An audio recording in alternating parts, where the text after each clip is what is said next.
Hi, my name is Coldbeer and let's start with Grim Dawn. Among all the games similar to Diablo, there is no doubt that Grim Dawn is one of the best examples ever made in this field. More than 90% of positive reviews can confirm that with ease. Here you'll be able to enjoy the dual class system. Combine any of 6 distinct classes with over 25 skills and modifiers per class, meaning that your hero will definitely be some kind of unique abomination nobody else has. Although I can say from my own experience, if you are playing for the first time, don't do that. Swallow your dignity and just watch some tutorial of the most powerful build possible, because otherwise you may end like me. You will nurture a warrior who does cool magic but later in the game is completely useless, and that drop of quality is huge, from a Gandalf to a Las Vegas magician.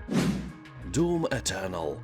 Definitely, this is one of the most entertaining first-person shooter games ever. Here, Hell's army has invaded Earth, and you must show those puny demons the way home. And by the way home, I mean you have to splash their intestines all over the place, walk in their blood, and be as awesome as humanly possible. There are only a few games with such entertaining combat as Doom Eternal, but it also has a big flaw almost everybody hates. That is platforming. Yeah, here you occasionally have to jump over rivers of lava, climb walls, and make precision leaps over and over again. That stuff is completely not cool when you play in the first person. I don't know why John Romero decided to ditch the Doom franchise and instead went and made Empire of Sin with only 49% of positive reviews on Steam, but I can feel with my butt that if he was in charge, the platforming part of Doom Eternal would be gone. Anyway, I do recommend the game. The price is fantastic. Hollow Knight.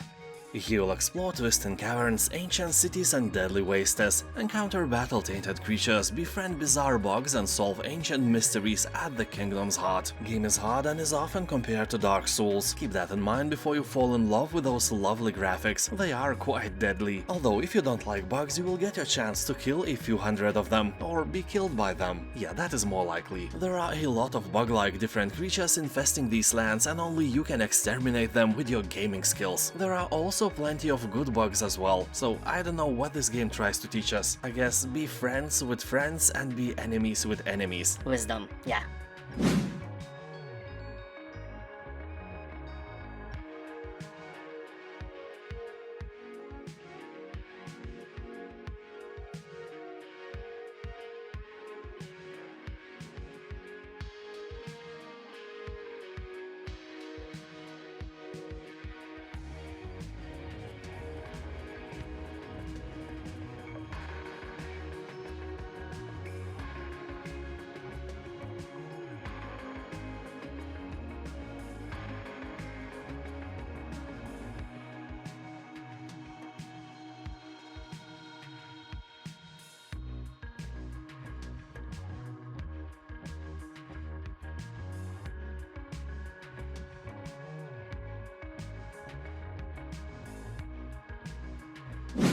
Noita.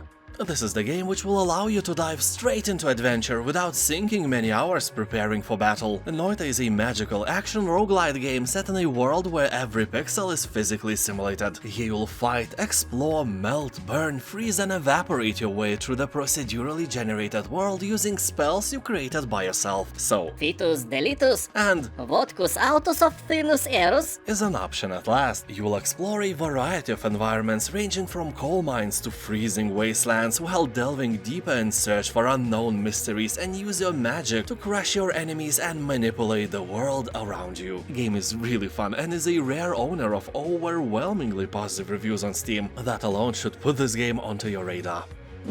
Isonzo.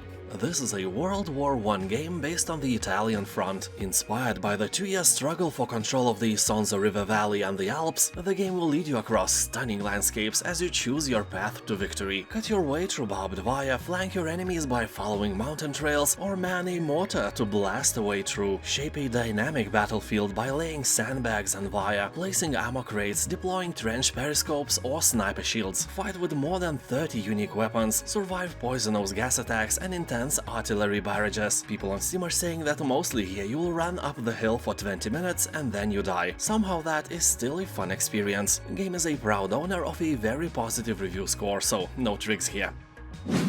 Inscryption. This is a card-based odyssey that blends the deck-building roguelike, escape room-style puzzles, and psychological horror into a well-mixed Bloody Mary. You'll acquire a deck of woodland creature cards by draft, surgery, and self-mutilation, unlock the secrets lurking behind the walls of a mysterious cabin, and embark on an unexpected and deeply disturbing adventure. So don't play this game with your little kids or something. Anyway, overwhelmingly positive reviews on Steam are well-deserved. This game is a real gem. Also, if you are in doubt, you can play the free demo version.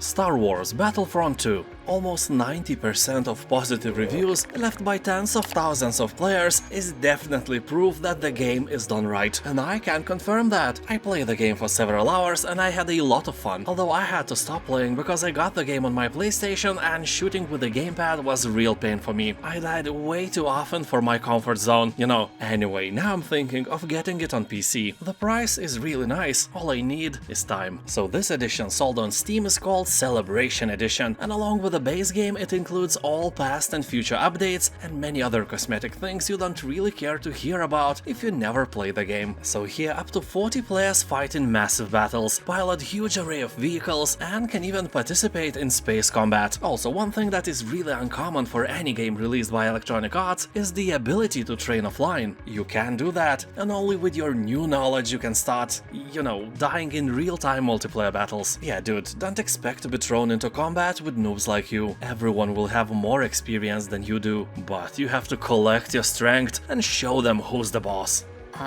Probably not you.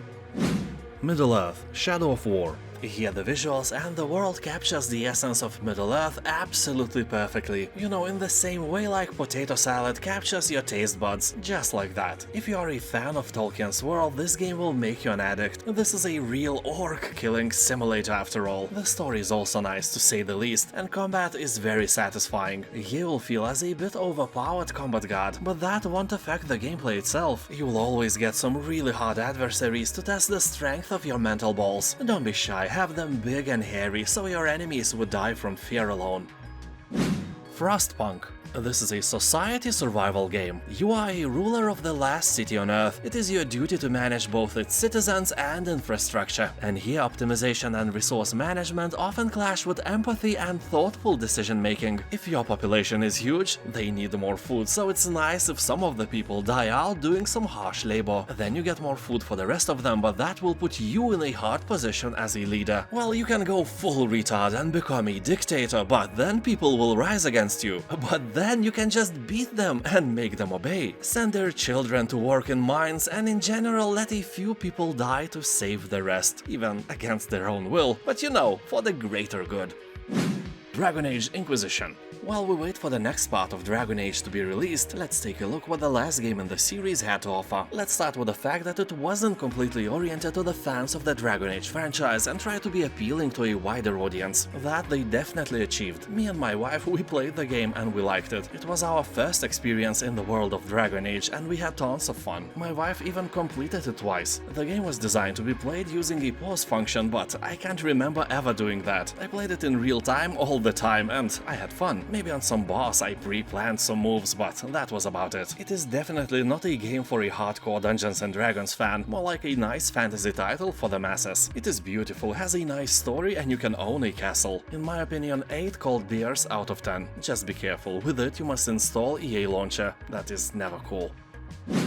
Oxygen not included. Here you'll find that scarcities of oxygen, warmth and everything else are constant threats to your colony's survival. You will guide colonists through the perils of subterranean asteroid living and watch as their population grows until they are not simply surviving but thriving. You know, like Bear Grylls in nature, except here you don't need to drink your own piss. Though you can do that if you want in real life, I'm not judging you. So here, just like in Dungeon Manager games, everything in your space colony is under your control. From excavation to resource allocation right down to plumbing and power systems. Resources will begin depleting with your first breath, so be sure to dig fast if you want to live. Your inhabitants each have different and potentially destructive ways of reacting to stress, so be sure to always keep them happy, whatever the cost, or they will all go amok and you will have to start over again. Star Wars Jedi: Fallen Order. This is one of my favorite games I have ever played. Yeah, I am a fan of Star Wars, and my whole childhood I dreamed of becoming a Sith, so I could teach people I don't like a lesson of. From all Souls-like games, Fallen Order had the most satisfying combat I've seen since the times of the third Witcher, and I probably liked it so much because it reminded me of those sword dances I did as a Geralt. The game started slow, but the more I played, the more powerful I got. You know, skills like running on walls or throwing spinning lightsaber into a bunch of puny enemies are not given to you all at once. At the beginning you suck as a Jedi, even some random rat can kill you if you are not careful enough. So I died a lot. But later I became a real combat god because I discovered a story mode difficulty. Yeah, this is a Souls-like game even noobs like me can enjoy. Slay the Spire. More than 100,000 players are recommending this game for you, and so do I. Slay the Spire is a fuse of card games and roguelike titles. Here you can craft a unique deck, encounter bizarre creatures, and discover relics of immense power while trying to climb up the ladder. Game features a dynamic deck building, so assemble your deck wisely. Discover hundreds of cards to add to your deck with each attempt at climbing the spire. Select cards that work together to efficiently dispatch foes and reach the top. People on Steam are talking that Slay the Spire is really addictive, and yeah, I'm seeing a lot of hours played in the comment section. 200 is quite a casual number here, so another game that will keep your virginity safe and sound for a long time.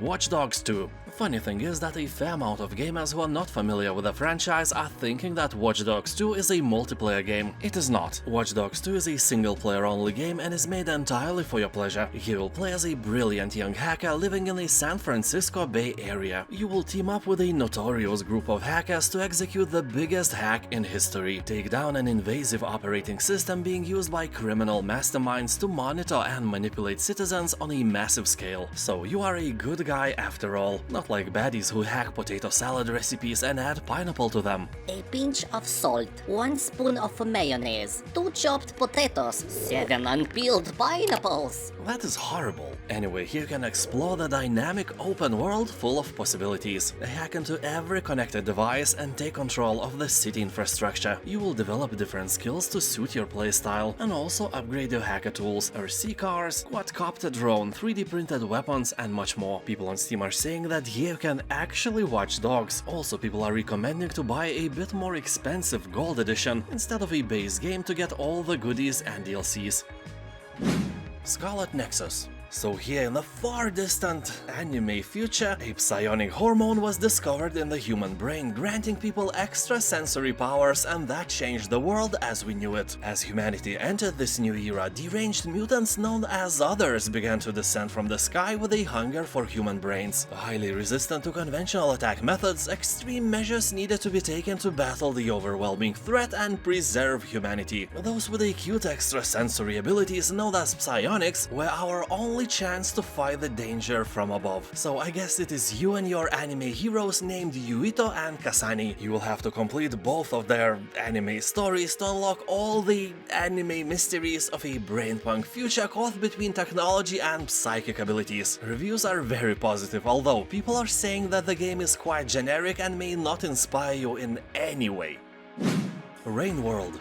Here you are a slug cat. The world around you is full of danger and you must face it alone. Separated from your family in a devastating flood, you must hunt for food and shelter between terrifying torrential flows that threaten to drown all life. So you dream about being not a slug cat but a fish cat instead, but here your dreams, just like in real life, never become a reality. You will climb through the ruins of an ancient civilization, evade the jaws of vicious predators, and discover lands teeming with strange creatures and buried mysteries. And of course, find your family before death finds you. And it would be all nice and all, but I can see a Souls-like among the tags of the game. So be assured, we absolutely 100% warranty that death will find you. Not once, not twice, not 3 times, not, well, you know what I mean. People on Steam are talking that Rain World has a very steep learning curve, but once you've mastered it, you start to feel unstoppable. Also, about 90% of positive review score is not a joke. Aliens Fireteam Elite. Have you ever wanted to be a protagonist in the Alien movie? Well, I doubt that, I really do. And if yes, what is wrong with you? Anyway, here, after so many fear-infused hours in alien isolation, you can finally get some revenge on these terrifying creatures. You will kill hundreds of them, so it's nothing like the movies. Although it's really fun to play if you have a friend or two. You can play in single player as well, but I assure you that if you want full experience, you will have to find some friends. I know that may be mission impossible, but you can try anyway. You don't need real friends, all you need is some Discord channel with the same-minded people. So here you'll be exploring some friendly planet filled with friendly fauna and live in harmony all together. Except you don't. This game is a carnage where you will have to battle through hordes of different types of xenomorph, customize your character and gear, and level up as you try to contain this ever-growing threat. I especially like the diversity of enemies in this game. They really took their time to create some nasty monsters. The game itself is basically Left 4 Dead just with aliens. I think it's great, and 81% of Steam reviews are also positive. Warhammer 40k Inquisitor Martyr. You'll become a mighty Inquisitor and carry out the Emperor's will. Choose one of the multiple classes and take part in brutal combat encounters. Embark on a huge variety of missions with your fellow agents and fight through a single-player story campaign. It is set in a haunted fortress monastery which hides a terrible secret from the past of the Inquisition. Yeah, they probably have put pineapple into potato salad. In general, this is a very nice game, but keep in mind that it is best played with a gamepad, because playing with keyboard and mouse is really not as comfortable. Although some people could argue about that, because there are many gamers in both gamepad and keyboard camps. Although let's be fair, gamepad camp is way bigger, and the gameplay, the main thing of every game, is highly addictive. It will burn tens or even hundreds of your hours, even quicker than alcohol does. People on Steam are saying that this game is a no-brainer for those who like Diablo. It's basically the same, just in Warhammer universe. 2 Point Hospital. Here you will build and decorate a hospital, cure patients with utterly bizarre illnesses, train your staff and upgrade machines to create the most effective facility possible. Game is humorous. Here you will find various funny diseases you can cure, like turtle head, premature mummification, emperor complex, or monobrow, for example. Yes, that is serious. Also, be sure that those illnesses are funny only to us, definitely not for our patients. You wouldn't want a appendicitis on your face or assicles all over your body. I'm pretty sure of that. Ghostrunner. This is a hardcore slasher packed with lightning-fast action set in a grim cyberpunk megastructure. Here you will climb Dharma Tower, humanity's last shelter after a world-ending cataclysm. You will have to make your way up from the very bottom to the very top to confront the tyrannical Keymaster. The streets of this tower city is full of violence. Evil Keymaster rules with an iron fist and little regard for human life. If you like Shadow Warrior and especially Doom Eternal, there is a juicy chance that you will enjoy Ghostrunner as well. And now, thank you for watching, and don't forget that in my channel you can find hundreds of videos like that with new ones released almost every day. Have a nice day and I'll see you next time. Bye.